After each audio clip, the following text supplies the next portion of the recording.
E esse é o período que começa, vamos dizer, nos anos 80, é o período de 32 anos agora de renascimento do pensamento clássico, do pensamento neoliberal. Não quero falar liberal para não confundir com os americanos, com a palavra americana.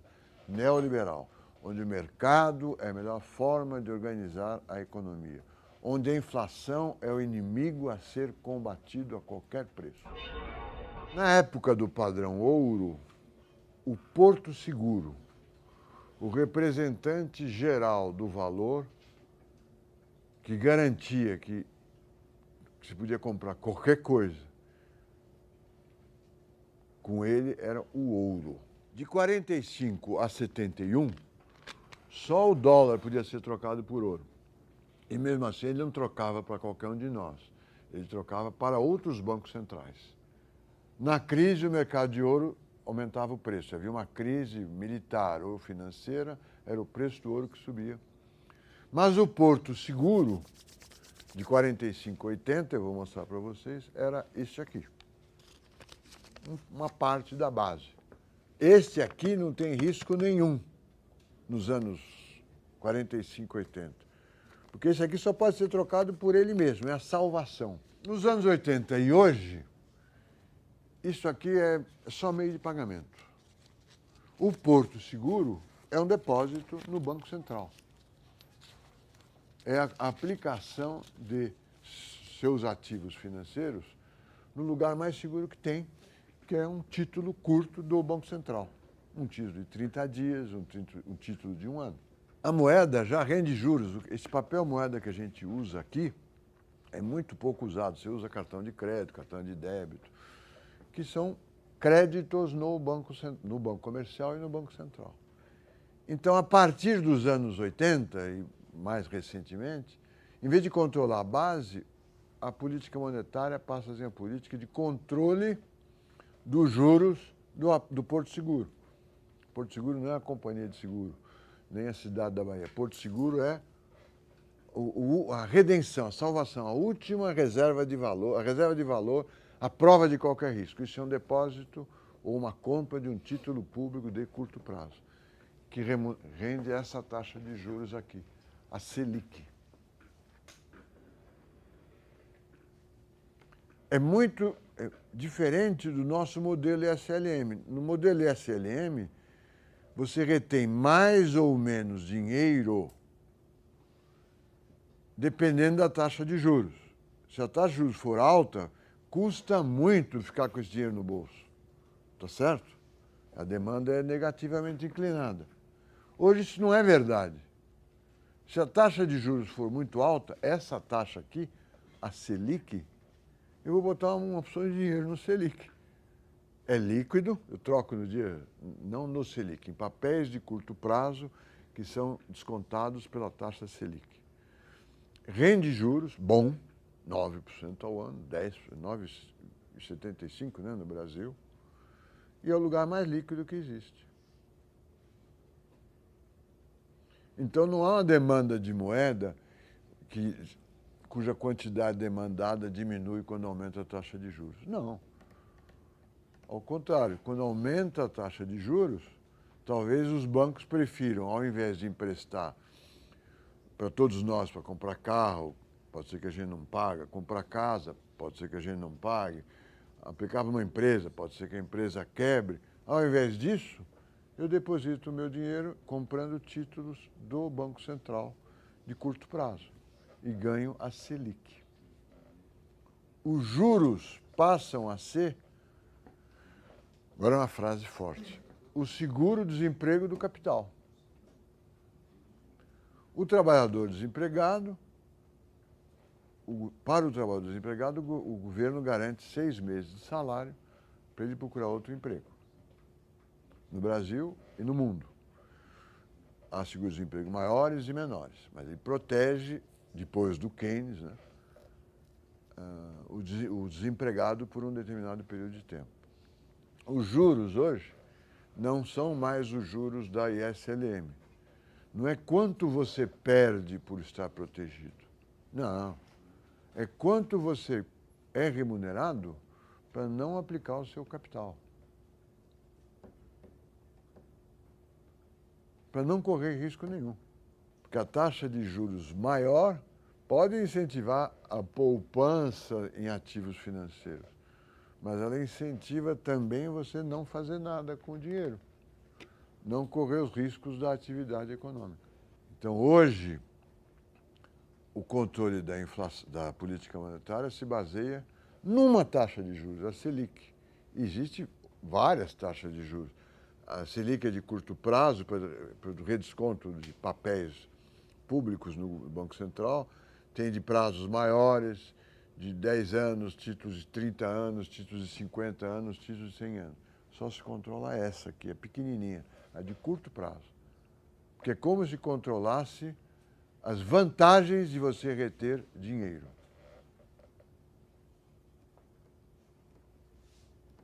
E assim começa o regime de metas de inflação na Austrália e na Nova Zelândia. É hoje no mundo inteiro. A política monetária não tem mais nada a ver com o desemprego a partir dos anos 80. Na época que se estudava planejamento, há um princípio que para cada objetivo você tem que ter um instrumento. Se você tem 2 objetivos, arranje outro instrumento, porque um só não vai bastar. É o princípio do Tim Bergen, um economista holandês que escrevia sobre um tema hoje irrelevante que se chamava planejamento. Ora, o Banco Central tem um instrumento, que é a taxa de juros.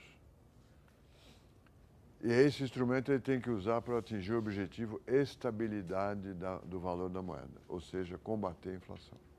E o desemprego? Não é um problema do Banco Central.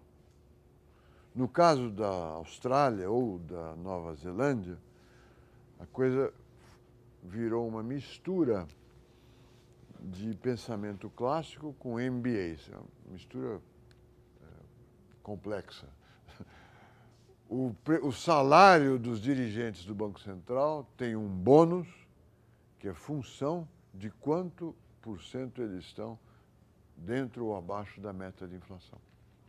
Ele transformou o burocrata num não burocrata, num homem cuja remuneração depende dos resultados. E o desemprego não é com ele.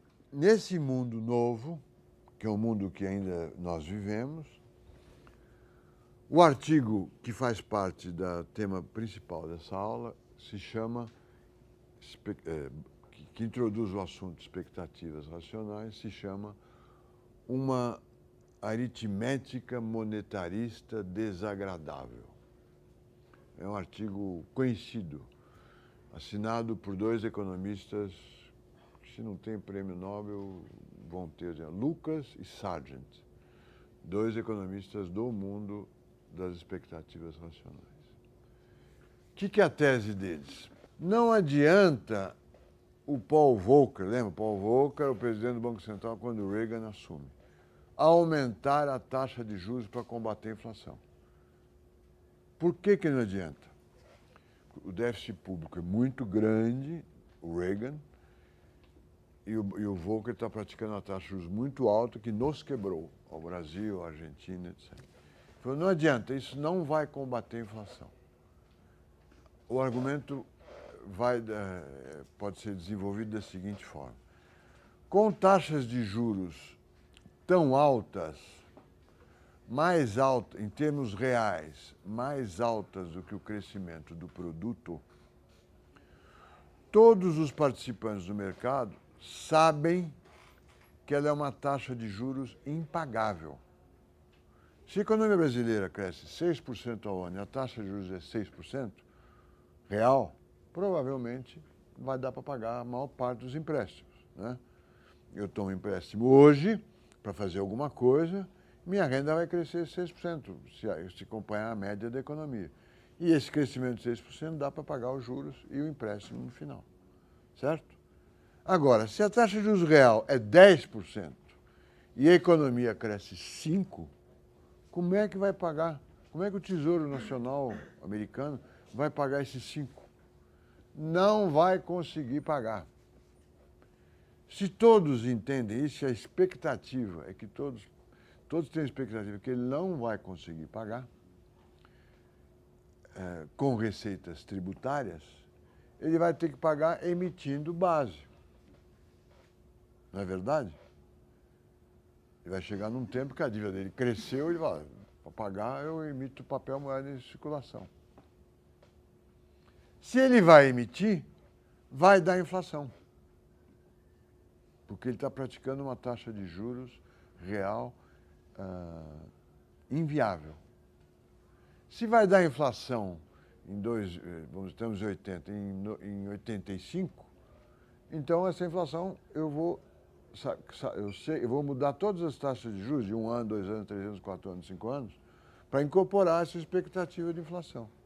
E incorpora, inclusive, na inflação do ano corrente. Portanto, a política monetária do Volcker não vai diminuir a inflação, vai causar inflação no ano corrente. Porque todos esperam, todos conhecem a economia e têm expectativas racionais, quer dizer, conhecem o mesmo modelo. Se ele está pondo uma taxa de juros real muito alta em 1982, eu sei que ela vai gerar uma emissão de meios de pagamento imensa daqui a 5 anos, que vai gerar inflação. Então, eu já incorporo essa inflação de 92 ou de 90 nas minhas expectativas de 85, 86, 87, 88. Já aumenta a inflação imediatamente. Por isso é uma aritmética monetarista desagradável. O Friedman, quando discute a curva de Phillips, e nós aqui, quando estudamos a inflação da Alemanha e apresentávamos o estudo Kagan, usava uma forma de... especificava as expectativas com uma regra empírica. Você espera que amanhã aconteça a mesma coisa que hoje e faz um pequeno ajuste. O Lucas, o Barro e o Sargent viram a mesa. Falam, não. Os agentes econômicos agora não são chamados nem de consumidores, nem de investidores, nem de trabalhadores. Por quê? Porque o trabalhador tem ações, o consumidor pode ser investidor, o investidor pode ser consumidor. Não existe mais luta de classes. Então, são todos agentes econômicos. Os agentes econômicos, é a linguagem contemporânea, conhecem a teoria econômica tanto quanto nós, tanto quanto o governo. Então, se o Banco Central aumenta a taxa de juros acima de taxa de crescimento da economia, todos percebem que essa taxa de juros é impagável. Se ela é impagável, ela será paga com emissão de papel moeda, com ampliação da base monetária. Com a ampliação da base monetária, haver inflação. E, portanto, havendo inflação, no futuro ela já se incorpora nos preços de hoje. A política monetária é impotente para combater a inflação quando o déficit público é muito grande. Por outro lado, a modificação dos modelos anteriores para modelos baseados em expectativas racionais, ela é adequada ao novo mundo em que estamos vivendo. Um mundo onde o mercado financeiro assume um papel fundamental em todas as economias do mundo. E o mercado financeiro trabalha com expectativas.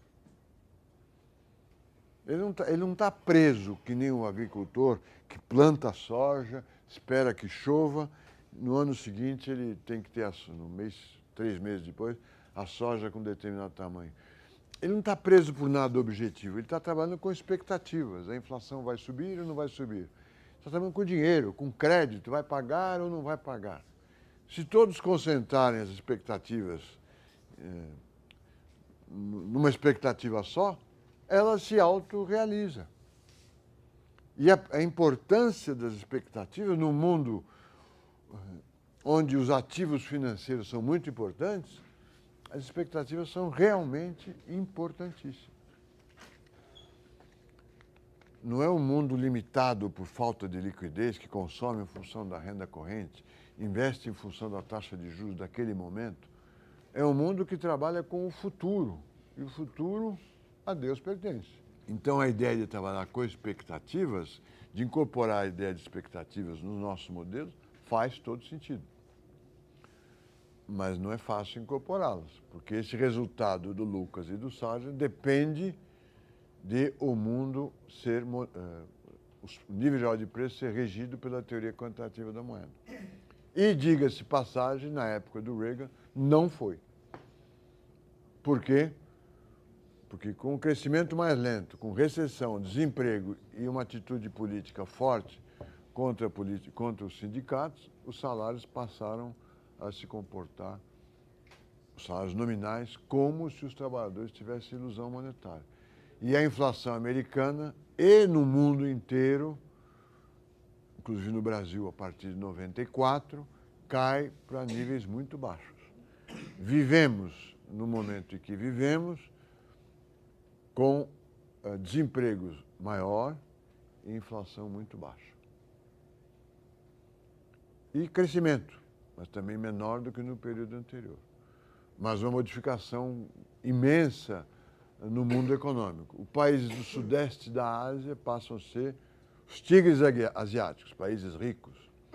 A China passa a ser a segunda ou a terceira economia do mundo. Mas é um mundo de maior desigualdade que no período anterior e é um mundo onde o mercado financeiro tem uma participação muito mais significativa do que tinha no passado.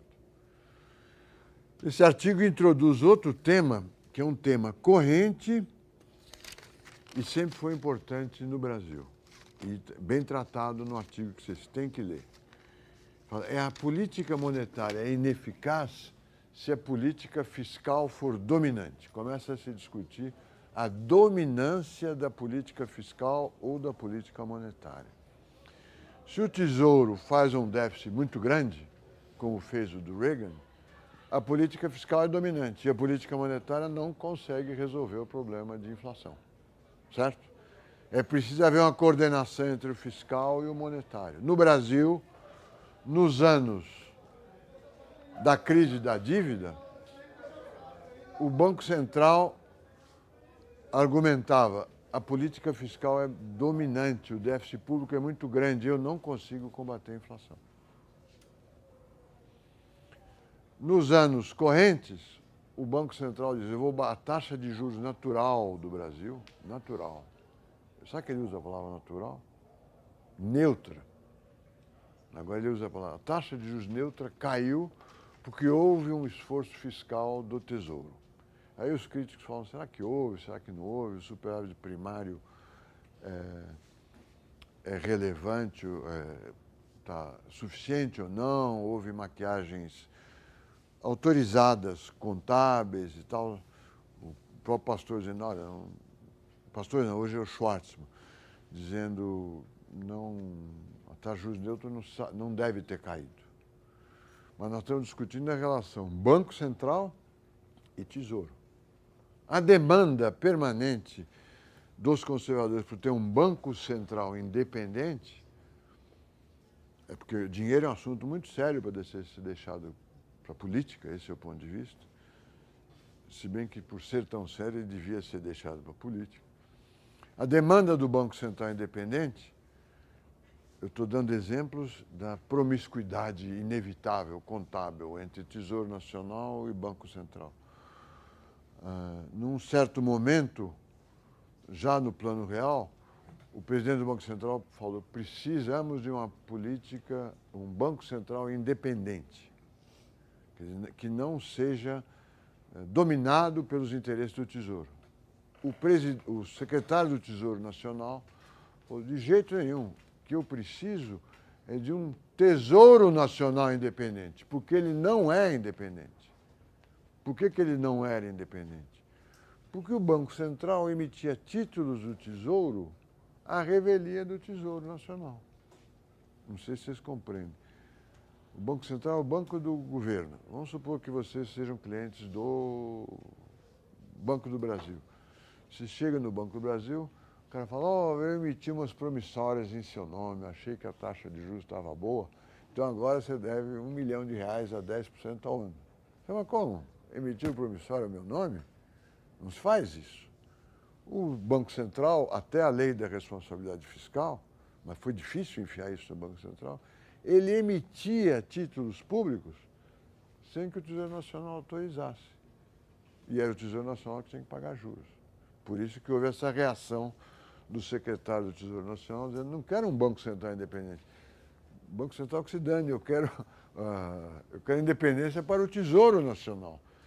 Estão criando uma despesa que não foi autorizada nem pelo orçamento, nem pelo Tesouro. Na crise da Europa e na crise americana de 2008, o mesmo tema aparece.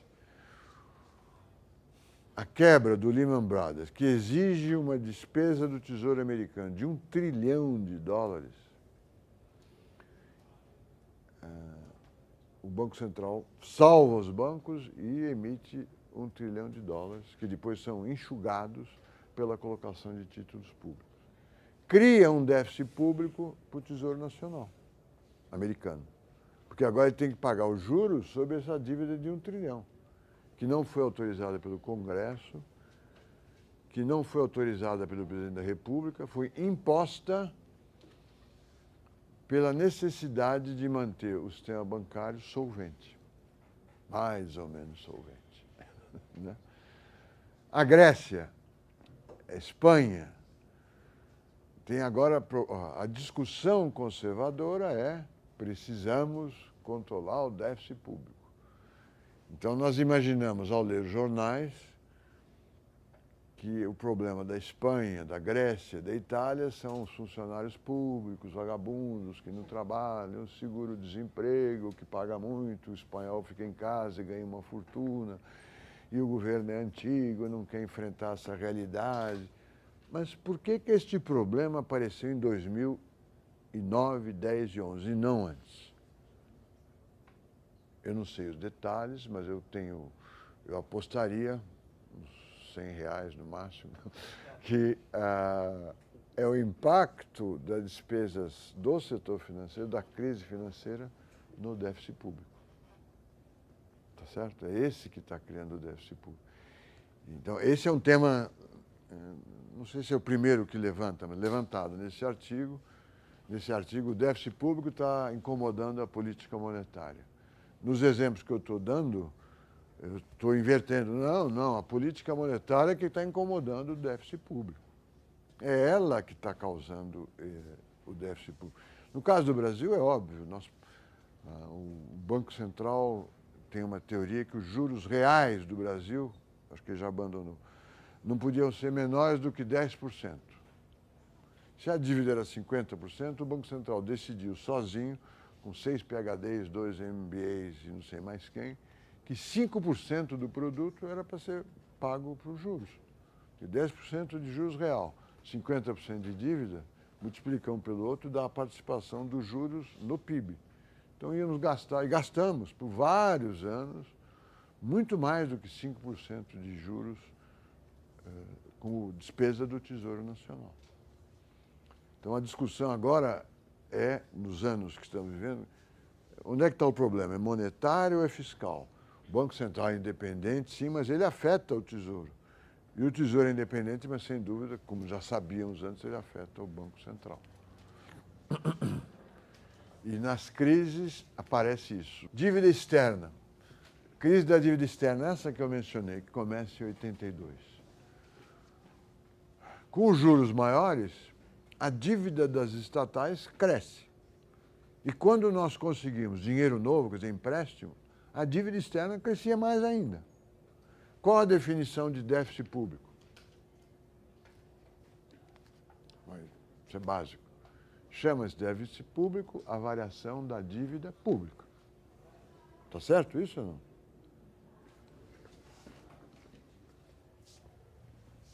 G menos T é idêntico à variação da dívida pública. É contábil. Então, renegociava-se a dívida pública, a dívida das estatais, as estatais eram controladas pelo governo, então era considerada dívida do governo.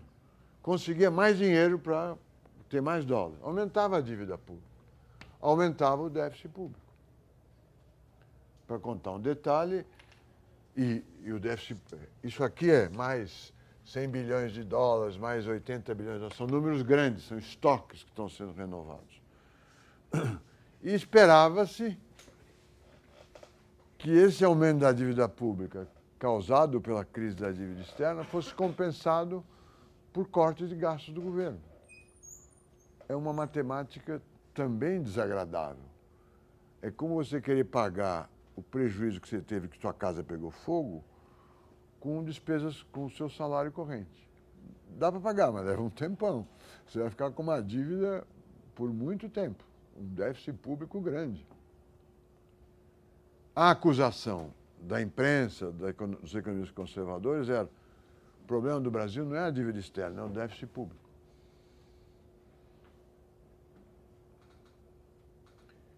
E eu era ministro do Planejamento e dizia: o Sayad corta vento, porque eles queriam que eu cortasse um montante de despesas suficiente para renegociar a dívida externa. Impossível.